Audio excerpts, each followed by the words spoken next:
If you're right, you're really right, but most likely you're wrong, because most companies fail. Do you want to raise capital for your business or your idea, but you're not sure where to start? Keep watching. If it's your first time here, I'm Jonathan Kendall, founder of Virtual Worker Now. My marketing systems have done over $100 million, and I have over 400 employees all around the world. Here's the truth. It's never been easier in the history of the world to raise capital for your business. The era of begging your bank or hoping that your parents will pitch in to help you start your project is over. My team and I have raised over $100 million from complete strangers that we didn't even know. So I know for a fact that you can raise capital you need, and sooner than you think. And in this lesson, I'll show you exactly how to start. But first, hit the subscribe and bell notification on this channel. We share actionable, tactical business advice that will help you scale. But we also keep it interesting by talking about philosophy, history, literature, and of course, books. So past versus present. In the old days, if you wanted to raise capital for your business, buy a piece of property, or build a fund, you needed a business plan, this dreadful 30 to 50 page document that starts with an executive summary and goes into every minute detail about your business, no matter how irrelevant. You had to go to your bank and ask them for money, or you could do a round with friends and family, maybe some angel investors, maybe larger institutions, but all of that was done within your city or your town, since the world was such a small place. There was no internet, no emailing, no virtual meetings. Today, all you need is to talk to an investor with a pitch deck and a pro forma, which is a document used to estimate future financial performances, and you're no longer bound by where you live or the people in your current network. You can go to virtual meetups. You can use LinkedIn Sales Navigator. You can join online communities and groups. You can apply to pitch events. You can run Facebook, Google, or YouTube ads to get you to meet accredited investors at scale who will be interested in your offer. Basically, you can use all of these available digital marketing tools that are used to sell anything, any products, but instead you can use these tools to find investors. The same thing is happening in every industry, by the way. Naval Ravikant says that we're moving into a permissionless economy. Back before the modern internet economy, if you wanted to get a book published, for example, there were only about 5 big publishers and 10 agencies. And if you didn't know anyone there, you were screwed. You weren't going to get your book published. If you wanted to start a television show, there were only 5 networks. And if you didn't know someone at one of those networks, your show was not going to happen. These were gatekeepers that either let you in or stopped you from dearly doing anything that you wanted unless you had their permission. But those gatekeepers have all now lost their power. They don't exist anymore in the way that they once did. If you want to create a radio show, you can start one tomorrow with your iPhone. You don't need anyone's permission. The same goes for raising capital. You don't need the Chamber of Commerce or your local bank's permission to raise money. You can just do it. That being said, raising capital can still feel overwhelming. There are a lot of options to explore, and you probably need help figuring out where to start. So step 1 is that you're going to create your offer and know precisely what you are offering to your investors. There are 4 major investment opportunities, by the way. So to start, these are the 4. The first is the real estate offer, which is usually the easiest to get investors for because it's collateralized. An investor is not just betting on a person or an idea, they're betting on a property. And therefore, the worst case scenario, you can sell the property. So it's very low risk for the investor. Another is a fund. A fund is when you choose an account manager or a money manager that invests your money for you.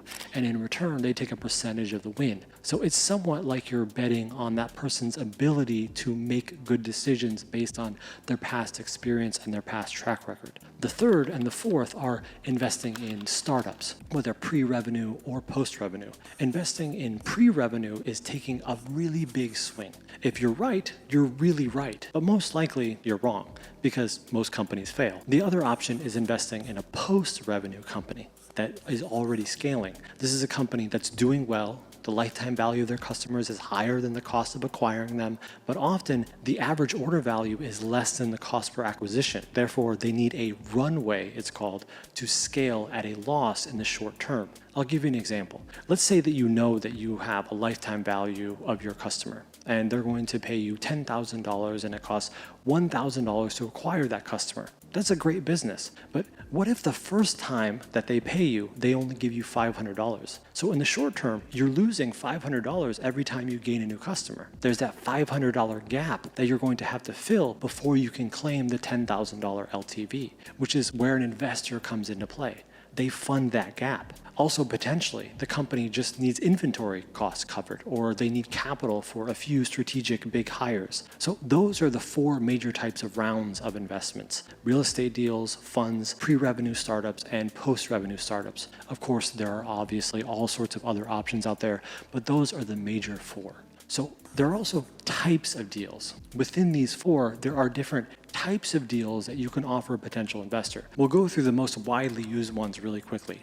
But if you want to know more about this, you can watch my other lessons to check out my immersive online course. You'll find a link to it in the description. It has all of the details. But anyways, the first two types of deals are equity and debt. These are the easiest to understand. Equity investors like venture capitalists are buying a piece of your company, while debt investors are lending you money and then they expect it to be paid back, usually as a percentage of interest. Then there are profit sharing deals. This often happens with real estate, where you can say, I actually don't know how much money that we're going to make, but whenever we sell, you get 60% of the upside and I get 40%. That's a profit sharing percentage. And then there are safe notes, which is a sort of new invention. Investing in a safe note means that you're investing in equity, but you don't know the valuation of the company yet. You're waiting until an institutional investor comes in, and then when they do, you get a discount on the valuation that they got. For example, you pay me $100,000.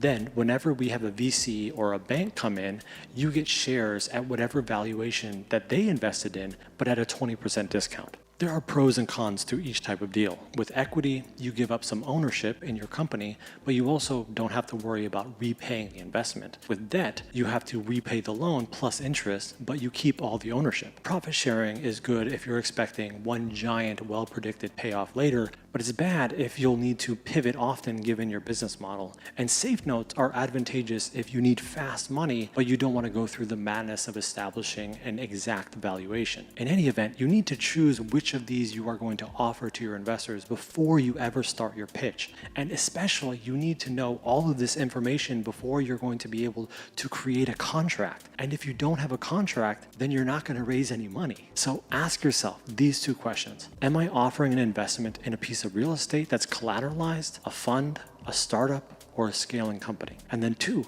based on that answer, am I offering debt, equity, profit share, or a safe note? The meta lesson here is that you don't have to wait for anyone's permission. Thanks to the internet, you have more exposure than ever, and the barriers to entry are basically non-existent. There are tons of opportunities to raise capital today, and while the competition is very tough, especially in the market like this, you probably have a better chance than you would have had 50 years ago trying to do the dance for the local bank. In any case, before you raise, you need to know what type of deal you're offering and have your contract ready. Hopefully that helped. Thanks for listening. Until next time.